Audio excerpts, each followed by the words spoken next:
Good morning, Shining Light Church family.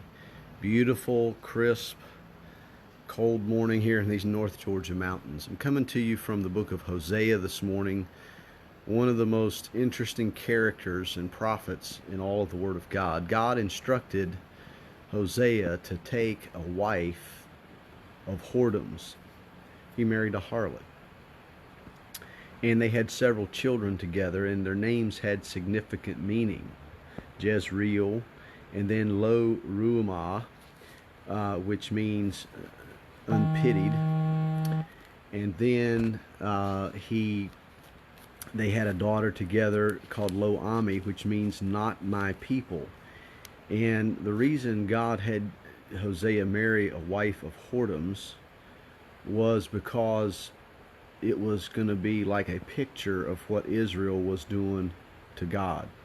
They had committed whoredoms and spiritual adultery and worshiped false gods and gotten involved in intermarrying other nations, and that God said they should not marry the heathen nations. And so anyway, that's kind of all background. But he says in verse 9, call his name Lo Ami, for ye are not my people, and I will not be your God. Boy, that sounds pretty bleak. Yet we know that Israel is the chosen people of God. But in the next verse, it says, yet the number of the children of Israel shall be as the sand of the sea, which cannot be measured nor numbered.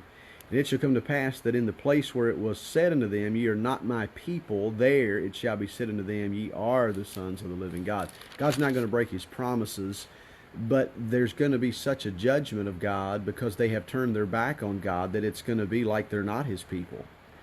And think about how Israel right now is scattered all over the world.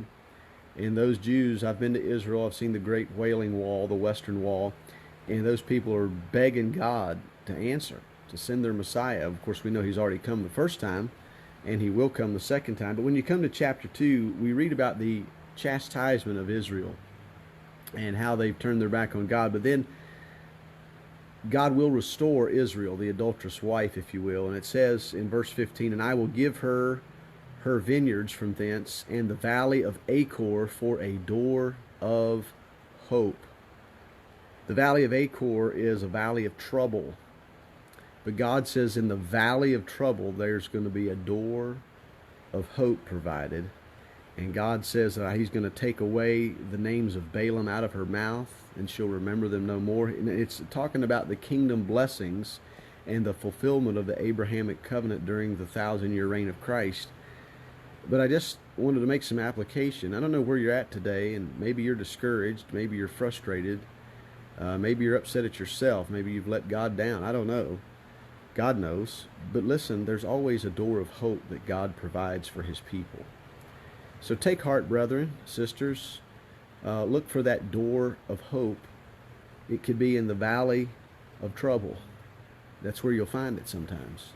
And sometimes God allows us to go low so that we'll look up, so that he can get glory in bringing us back to restoration to himself. I hope that'll be an encouragement to you. God bless you, and that is Light for the Day.